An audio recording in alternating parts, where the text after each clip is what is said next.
Saludos, saludos amigos y amigas. Bienvenidos a un episodio más del podcast Contigo en la Educación, un podcast de SM y de la Fundación SM.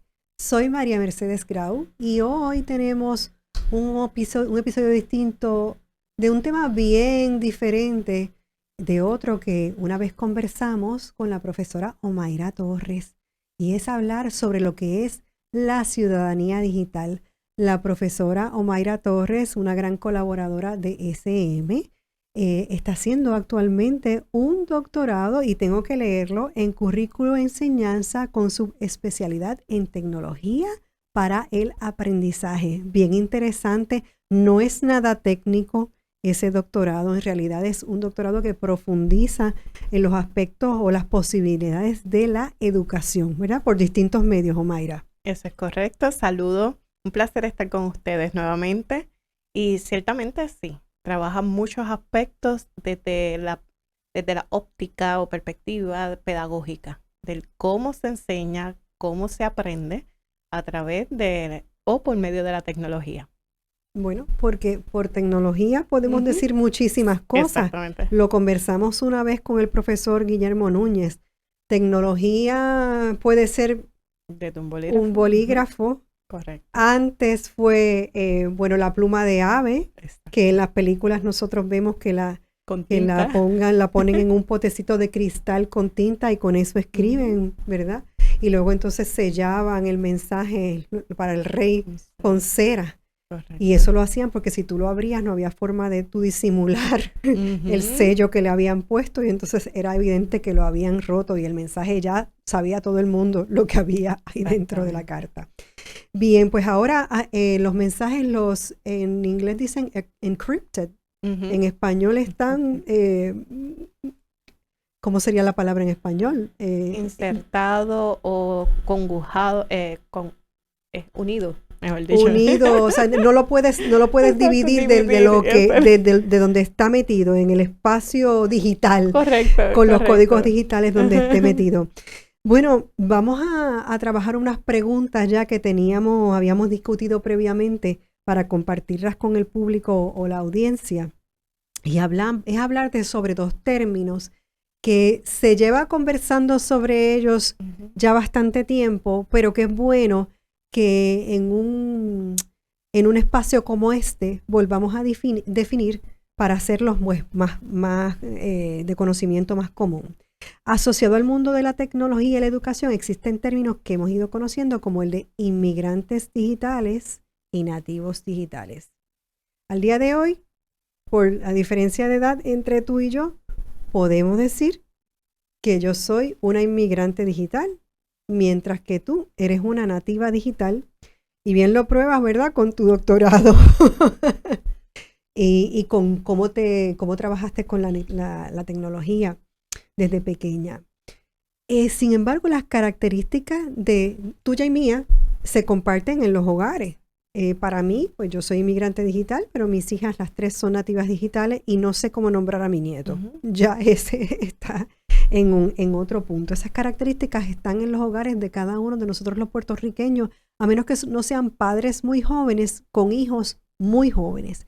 En ese sentido, pues no habría mucha diferencia o choque entre ellos porque están compartiendo lo mismo, y ya habrán distintas cosas que se encuentren, cómo empiezan a chocar un poco la generación cuando los niños vayan creciendo, vayan evolucionando dentro de esas nuevas tecnologías.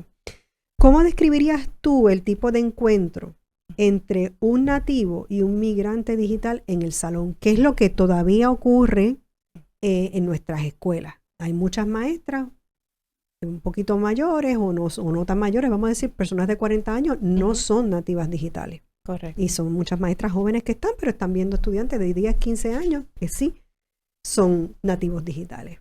Claro que sí, cabe destacar que el término nativos digitales o inmigrantes digitales es una clasificación hacia un grupo o las generaciones. ¿Sí? Cuando hablamos de generaciones, otra cosa. Cuando hablamos de inmigrantes y nativos, es la clasificación en base a un grupo de generaciones.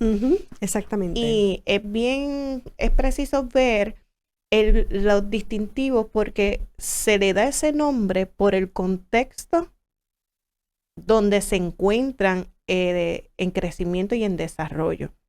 Es decir, voy a un poquito, ¿verdad?, a explicarlo. Cuando hablamos de nativos, que es un término que Prensky dio a conocer muchísimo. Mark Prensky. Mark Prensky, correcto. Realmente es lo que su misión era dejar saber o describir que esta población ha nacido ya con un acceso a la información y a un mundo de equipos que en el pasado era casi imposible tener ese acceso, a menos que fuese familias acomodadas, familias con recursos. Realmente muchos de estos equipos no se habían inventado y, como bien mencionó, la tecnología puede ser desde un bolígrafo además, pero había sectores donde ni apenas ese acceso se daba. Bueno, y aún al día de hoy podríamos hablar de que existen inmigrantes digitales. Correcto. Según el lugar Eso del mundo donde están o el acceso, Uh-huh. porque aunque lo que apuntas de las generaciones, podemos ser contemporáneos. Uh-huh. Y navegar en esas clasificaciones, que a veces, muchas veces toman esos términos para clasificar una generación y no lo es. No lo es, no tiene que ser por edad, es por circunstancia. Correcto. Podríamos hablar de un lugar muy remoto, por ejemplo, uh-huh, donde no llegue la señal digital.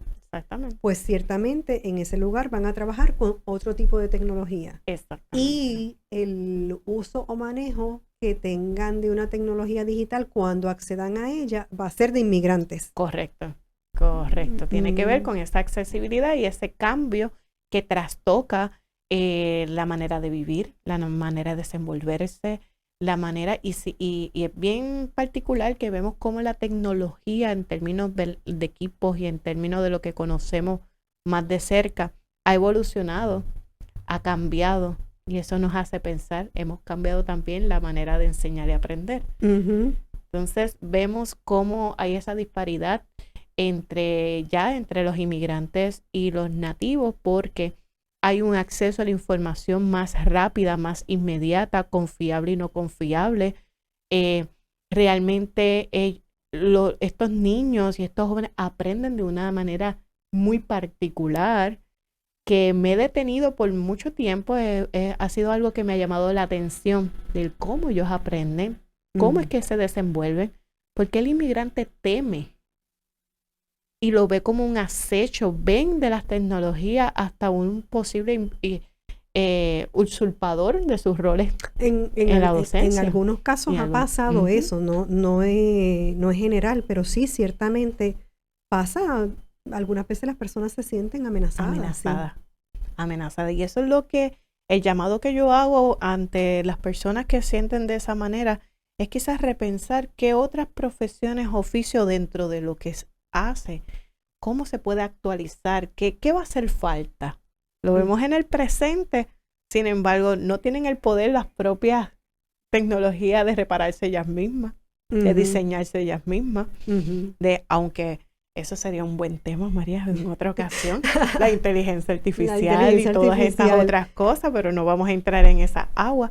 Pero aún así, detrás de eso está la mano del ser humano, el diseño, la mentalidad del ser humano. Ciertamente. Aun cuando decíamos que podremos ser contemporáneos y un niño de 10 años, depende de dónde viva, tener que ser luego inmigrante digital, sí se habla de unas edades o de un tiempo, sí, para tú ser nativo digital. Prensky definió unos años, ¿no? Sí, realmente se estima o más o menos es lo que le llaman la generación de millennials, uh-huh, que son de los años 80, donde ya más o menos uno se puede dejar para recordar, como una referencia, dejarse llevar por la inmersión y la evolución en las comunicaciones. Sí. Eso es lo que marca esos eventos, tanto lo que es el movimiento industrial como el de las comunicaciones. Son los que marcan el paso de por dónde vamos y hacia dónde vamos. Es importante que depende de la edad que tengamos o nuestra perspectiva, uh-huh, nuestro lugar en el mundo, ¿verdad? Nuestra profesión, y cómo miramos el mundo de la educación, tomemos en cuenta lo que acabas de decir. O sea, no podemos sentirnos amenazados porque los seres humanos estamos acomodando nuestras formas de aprender a los medios que tenemos ahora. Tenemos que sacar partido acerca de esa riqueza y irnos moviendo. Y yo diría que utilizar lo mejor de los dos mundos, Claro porque los que comenzamos a aprender en la era no digital, ciertamente tenemos unas bondades que podemos enseñar o transferir a los estudiantes que están ahora accediendo al aprendizaje a través de la tecnología. Podemos ayudarlos, cosas que he escuchado que se menciona, que ya no memorizan tanto, que ya no mantienen tanto la atención. Pues cuando estemos trabajando con esos estudiantes o con nuestros hijos, tratar de fomentar actividades en las que la atención se mantenga por más tiempo, tratar de variar las actividades, que no solamente estén utilizando el medio digital, sino que utilicen otros medios, o estimular el movimiento corporal o los distintos tipos de formas que nosotros podemos tener para ejercitar la memoria. Y creo que vamos a enriquecerlos muchísimo. Correcto. Sin necesidad de sentirnos nosotros que estamos en otro lado donde ellos no están, sino compartir y lo que sabemos y abrirnos hacia lo que ellos traen nuevo. Yo sé que has trabajado mucho durante el tiempo de distanciamiento y me gustaría que me contaras alguna anécdota que sepas de cosas que ocurrieron en los salones de clase o entre esa dicotomía, el nativo y el inmigrante digital, en las casas o en los salones o incluso entre compañeros de escuela, profesores de escuela, que también uno y otro se ayudó, pero hay anécdotas graciosas. Sí, fue bien curioso porque cuando yo inició el doctorado no estábamos en pandemia y había unos cursos que otros que iban a ser presenciales. Y cuando yo tengo la entrevista de admisión, mi deseo era estar siempre virtual. Sin embargo, el ofrecimiento del doctorado tenía unos cursos presenciales y nada más estuve en una clase presencial de todo el doctorado. Estoy ya en la última faceta. Y cuando se da toda esta transición que me encuentro inmersa estudiando y a la misma vez viendo la práctica a consecuencia de lo de la pandemia, fue maravilloso. Porque ya no es aprender o leer o investigar porque en un futuro vamos a estar en la virtualidad, sino que estábamos en la virtualidad. Obligaditos, pero estábamos. Exacto. Y eso me permitió a mí darme cuenta de diferentes situaciones que se estaban dando, a cual voy a destacar una como una anécdota. Por ejemplo, yo le decía a los maestros, cuando yo me percaté que estar en una videoconferencia lo podía relacionar a un stage teatral, mi vida cambió. ¿Por qué envidiar la fama? Es si que usted está... bueno, oyentes, el que conoce a Omaira sabe que ella es capaz de mucho cuando está trabajando en un taller presencial. Omaira se puede disfrazar, sí, puede utilizar miles de truquitos. Cierto. Pero parece que ella creía que eso no era posible si estaba digital, ¿verdad? Pero claro, me imagino que entonces tú creaste personajes o cosas así. Pues vamos por esa línea. Cuando yo le decía a los maestros, fíjese que vamos a relacionarlo con ese escenario, su audiencia son los estudiantes. Al llegar, vamos a recibirlo con música, estamos en la antesala. Vamos a crear ese ambiente de expectativa porque el telón va a subir. ¿Y cuál va a ser ese telón? El desbloquear la cámara para dejarme ver.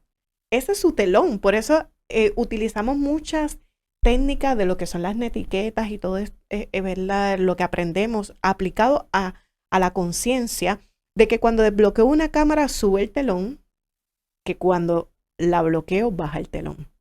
Y hay cosas que hacemos delante. De hecho, te baja en negro.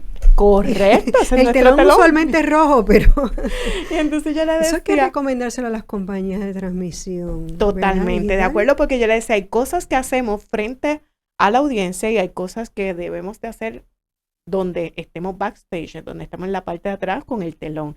Así que empecé a trabajar esos términos y el adulto que lo podía asimilar y asociar con esos términos, porque su experiencia era o asistir a una obra de teatro o haber participado, comenzaron a ver la virtualidad de alguna manera, y lo digo no porque me lo estoy inventando, sino porque las evaluaciones mismas, los comentarios tan importantes. Sí, todos los talleres que diste para maestros, porque tú eres formadora de maestros, no solo, bueno, yo creo que hasta menos en tecnología todavía, porque trabajas muchos tipos de talleres. Correcto. De apoyo de lectura, de distintas técnicas de enseñanza. Con SM trabajas muchísimo y sé que también trabajas en tu práctica privada. Así que habrás implementado muchísimas y también las maestras te habían contado montones. Correcto. Y de ahí es que parte estas anécdotas de cómo pudieron asociar lo que yo le decía del teatro con lo que es las videoconferencias como una de las herramientas para enseñar. Así que luego de trabajar con eso, yo le trabajaba la proyección, los cambios de tono, el crear un ambiente de expectativas, que ahí hay otro término que me topé con mis estudios del sorprendizaje, cómo fomentar. Sorprendizaje. Correcto, es un término que está en desarrollo y realmente cuando yo le traía todos estos elementos, era súper cómico escuchar después o leer en las evaluaciones a los maestros y a las maestras indicar que ya se sentían en su alfombra roja, en la fama, porque estaban expuestas en televisores, en cámaras. Estaban saliendo no solo en el teatro, ya tenían otro tipo de tecnología. Y así pues empezamos a trabajar esa resistencia al cambio, esa resistencia a ver como amenaza o como algo totalmente nuevo, algo que lo podíamos asociar con conocimientos previos y experiencias previas. Así que de esas anécdotas tengo muchas que aprovecharon la fama y pues se sentían bien, pues estaban ya como figura pública, porque no tan solo era el estudiante, ya era conocido por la familia, por todo el entorno. Y entonces trabajar Yo creo que eso yo me imagino que te ponía un poquito más de presión, sí, porque tú sabes que te estaban viendo en la sala de la casa. Que no sabemos cuántas personas están escuchando, porque solamente el tiro de la cámara era para yo me imagino que pasaron cosas como que había un profesor que llamaba muchísimo la atención en su clase y estaban dos hermanitos tomando clases más o menos a la misma vez y uno estaba pendiente de la clase del otro porque bueno, pues le llamaba más la atención, no porque su clase no fuera buena, sino porque le llamaba más la atención, pero había una simultaneidad, si no teníamos la facilidad de irse un hermanito a un espacio y otro a otro. A veces estaba papá, mamá, hermanitos, todos a la misma vez. Y me pasa por las experiencias que gracias a SM, la Fundación SM me ha dado de poder llevar el mensaje y junto a ustedes trabajar en diferentes iniciativas donde de pronto el maestro, este fue uno bien significativo, indicó que su mamá es maestro, su mamá estaba oyendo cómo yo explicaba lo de las generaciones, lo de los nativos, y se interesó. ¿Y qué límite le podemos dar cuando hay un servicio que se está impactándonos o no tenemos la idea de la magnitud del impacto de muchos que se han beneficiado, los niños, los jóvenes, cuando hablaba de los términos de gamers? Sí, no, tú parabas la oreja, el que estaba al lado paraba. Me lo decía, profesora, aquí está mi hijo, se sentó, y qué bello. Yo hacía una pausa y saludaba a toda la familia, porque yo también me convertí en figura pública. Así que son anécdotas que uno ve, que uno siente, que pasó en ese periodo, pero mi llamado es que no se deje estas experiencias virtuales hacia un lado, porque ya nos podemos ver, ya podemos reunirnos. La razón por la cual hago ese llamado es porque sabemos el hoy y el presente. Sin embargo, ya se sabe las tendencias del futuro y lo que realmente esto de la educación virtual va a surgir, va a tener su impacto. Y sobre todas las cosas, María, lo que no sabemos que pueda acontecer a nivel de pandemias o de que Dios quiera que no nos vuelva a pasar, pero tenemos ya una herramienta. Correcto, hay ganancia. Sí, hay ganancia, hay ganancia. Sí, como dijimos ahorita, obligadito, pero hay una ganancia. Todos aprendimos mucho con esto y hay que, hablábamos antes, ¿verdad? De comenzar la entrevista, hay que poner valor en todo lo que sucede, bueno o malo. A todos se le puede sacar una lección. Claro. Y aunque nosotros nos sintamos de momento fuera de un desarrollo, porque no tenemos todavía las destrezas adecuadas para llevar a él, o porque ha sucedido muy rápido y nos vemos lejos de él, no podemos automáticamente sentirnos amenazados. Claro. Debemos acercarnos y colaborar con lo que tenemos nosotros. Así es que se da el aprendizaje, por compartir conocimiento. Y creo que todas las generaciones tienen mucho que darse unas a las otras. Hablábamos Perdóname, también, María, dime. en relación a ese punto tengo una inquietud de compartirla. Sí. Porque quizás hablamos desde el aspecto de lo exitoso que algunos maestros fueron, que algunas escuelas o colegios fueron, de que pudieron lidiar. Sin embargo, no podemos ignorar los que todavía cargan el peso de quizás una mala experiencia. Ciertamente. O su conectividad, sus inseguridades, sus situaciones emocionales y de aún de... Es que fue mucho trabajo, depresión. Mayra. Fue mucho Definitivamente. trabajo de momento, porque nosotros tenemos que seguir reconociendo la carga Totalmente de acuerdo. enorme de trabajo que tuvieron los maestros para prepararse, porque de la nada tuvieron que construir, no tuvieron un proceso de aprendizaje de unos meses. Correcto. En 2 semanas tenían que estar abriendo el telón. Correcto, exacto. Y circuló mucho un pensamiento que nunca pude toparme de dónde surgió. Sin embargo, con mucha responsabilidad, no es mío. Perdón. Decía que el maestro estaba construyendo un avión mientras lo vuela. Mientras lo volaba. Sí, ¿Qué me acuerdo que tú lo pusiste en un taller. O sea, eso a mí me trastocó, y realmente condiciones de salud se dispararon, ¿verdad? Se aumentaron, ansiedades, depresión, tristeza, muchas cosas que no se hablan tampoco. Porque, las curvas de aprendizaje fueron bien altas. Sí. Bien altas, y hubo que pasar por encima de muchas cosas para llegar a poder transmitir. Ahora estamos en el proceso de reabsorber esa experiencia, claro, y entonces ponerla en perspectiva. A eso iba. ¿Qué podemos mejorar? A eso iba. Porque entonces tenemos 2 sectores. Sin embargo, primero partimos a entender qué fue lo que ocurrió, por qué ocurrió esto. Ya usted lo dijo. Mencionó de que nos movimos de una manera abrupta hacia un modo de enseñanza-aprendizaje por el cual esta generación de maestros actuales, no necesariamente, porque no generalizo, estaban preparadas no únicamente al cómo enseñar, sino también al cómo se aprende. Entonces estaban entrando en un mundo desconocido, construyendo todo o partiendo desde el desconocimiento y tratando de conciliar la relación que la tecnología pudo haber causado cuando llegó por primera vez a sus manos. Me sigue el sacrificio de la compra de los equipos, el costo de las compras de los equipos, que a diferencia de los nativos, se le coloca un equipo costoso rápido en sus manos. Desde que nacen. Eso no lo pensamos. Es que había mucha gente que no tenía su computadora propia. Exacto. Porque no la necesitaba, tenía la de su salón, que a lo mejor no estaba actualizada. Correcto. También sufrió con equipos viejos. Correcto. Y todo ese aprendizaje no lo debemos dejar de lado. O sea, ya estamos presencial en la escuela, pero ¿cuáles son los planes? Exacto. Lo hablábamos hace un tiempo con el profesor Guillermo Núñez también, y un poco retomamos el tema desde otro punto de vista, porque tú tienes otras formas de mirarlo. Pero quería hacerte una pregunta que nosotras hemos conversado. Tú has pasado por distintas etapas de Nativa Digital y pasaste, ahora, bueno, pues tú estás estudiando currículo, ¿verdad? Para enseñar por medio de la tecnología, pero tú tuviste un problema de adicción. Tú eras una gamer que o sea...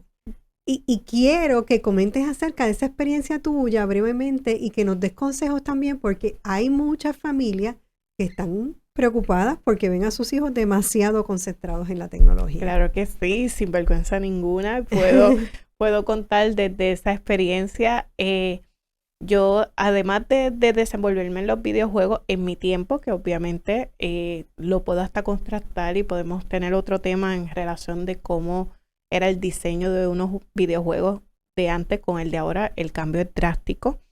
Y pues soy hija de un maestro de electrónica, así que él como maestro de electrónica yo veía ya todas estas tecnologías y él verificando que iba a salir después. ¿Cuáles eran los juegos que más te gustaban? Todos esos ambientes influyeron. Me gustaban mucho los juegos de estrategias, mucho los juegos que tuviesen que ver con islas, con posesión, con conquistas. Ajá. Obviamente también me gustaba los bélicos, un poco, ¿verdad? Y que de hecho eso me llevó hasta coger karate. Y realmente... Bueno, pero eso es bueno. Me llevó eso es bueno porque quiere decir que trabajaste lo físico también. Sí, Ese es el problema de muchos gamers que tienen muchos dolores de espalda y están todos flojos porque nunca hacen otra cosa que no sea jugar el juego, ¿no? Pues ahí debo de reconocer a mis padres, porque dentro de su preocupación buscaban cómo brindarme otras experiencias y aún en mi resistencia supieron llevarlo a cabo. Y hasta ayuda psicológica pues recibí. Porque el alto, y más bien ciertas conversaciones con una psicóloga que visitó una vez a un grupo de jóvenes que pertenecía, ellos le llevaron la situación y ella habló conmigo. Y me hizo entender muchas cosas. Me hizo entender que el término que utilizó fue, ¿quién gana? ¿El videojuego o tú? Y yo, bueno, yo. Y me dicen, no, te está ganando el videojuego porque está teniendo control sobre ti. Y eso para mí, ay, eso dolió. Es que tú eres gamer y tú quieres ganar, así que le ganaste, le ganaste al videojuego bregando con tu adicción. Eso dolió cuando me dijeron eso porque yo no quiero perder. Y ella fue llevando esa conversación desde el punto de vista que tú ganas en ese mundo virtual o que para aquel entonces era en videojuegos porque no se conectaba a través del internet. Eso abrió otras situaciones y otras modalidades de juego. Y entonces él me dice, ¿qué tú haces allá? Yo, pues estrategia, planifico, si no me sale aquí. Y ella fue dirigiendo esas conversaciones para darme cuenta lo que yo ganaba allá desde la perspectiva de cómo yo lo puedo aplicar en mis estudios, con mi familia, en los grupos de jóvenes que pertenecía. Entonces ella empezó a hacer como un pareo. Ah, tú eres estratega. Y yo, bueno, quizás si lo eres, porque si perdiste aquí, buscas cómo mejorar. Y yo, ¿verdad? Y pues cómo tú puedes aplicar esa habilidad liderando un grupo de jóvenes. Ajá, pues así. Entonces vio esa oportunidad de que no todo estaba perdido en el juego, sino de que yo podía aprender de lo que yo estaba ejecutando. Y pues obviamente las etapas de vida cambian, aunque hay gamers adultos también que los he atendido en la oficina, en COPSE. Sí. En tu cooperativa. En la cooperativa de servicios educativos especializados, atiendo gamers que en busca de tener un balance o simplemente alguien que los escuche y lo entienda. Entonces me toca esa misión. Pero ahora estas personas que son gamers van al mundo digital, al mundo virtual, y correcto, entonces existen estos todos alter egos y bueno, todo este mundo donde tú juegas con gente que no conoces, o no sé si son gente de verdad. A veces uno piensa que pueden ser también seres inteligencia artificial o algo así. Yo creo que no. Las conexiones y las redes abrieron otro tipo de escenarios para los videojugadores de mi tiempo. Incluso a veces yo me paro con un videojugador y voy a hacer la salvedad, ¿no? Cuando utilizan la palabra gamers es porque realmente se identifican y se sienten parte de una cultura de juegos, de videojuegos, de competencia o de disfrute por ocio. No todo es competencia. Es una desconexión por un tiempo demasiado prolongado que pone en riesgo a la familia, los estudios, la salud. O sea, un riesgo un poco más prolongado que ahí es donde se vuelve peligroso. Mientras tanto podemos tener gamers que realmente no llegan a esos extremos y que muy bien se topan con familias, en mi caso con unos padres que supervisaban, que sabían cuando ya yo me ponía tensa y la manera de contestar o mi body language, me decían ya, ese juego bélico lo tienes que suspender, ya te estás yendo. Y esa supervisión quizás es lo que carece.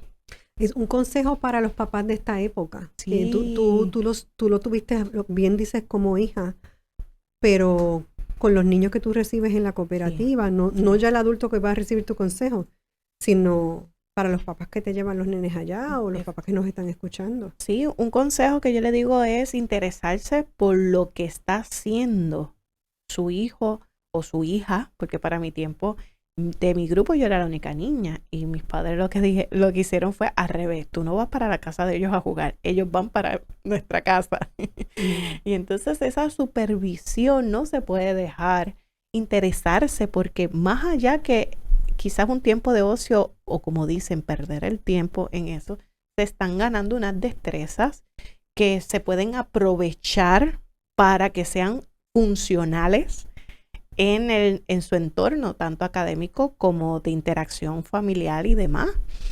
Y ese es mi consejo: supervisión, conversación. Vamos a sentarnos, vamos a mirar, vamos a ver la clasificación de los videojuegos. Eso te iba a decir ahora. O sea, papá, mamá tienen que ver un poco de qué tratan los videojuegos, educarse sobre la adquisición, porque el estudiante no compra, el niño no compra el videojuego él solo. En la negociación del tiempo que va a pasar en ese mundo, o sea, son muchos elementos que no podemos perder y hacer que el videojuego se convierta en la niñera o en el acompañante de ese joven. Aquí es donde volvemos al principio, porque encontramos que las destrezas que tenemos los mayores podemos transferirlas a las situaciones de los nativos digitales, y los nativos digitales nos pueden ayudar a nosotros también a aprender.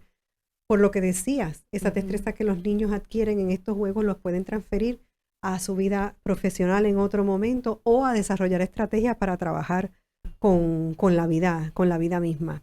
Pues llegamos al final de esta interesante entrevista con la profesora Omaira Torres. Soy María Mercedes Grau, a nombre de SM y de la Fundación SM, les doy las más expresivas gracias por participar nuevamente en el podcast Contigo en la Educación. Muchas gracias. Muchas gracias, Omaira. Gracias.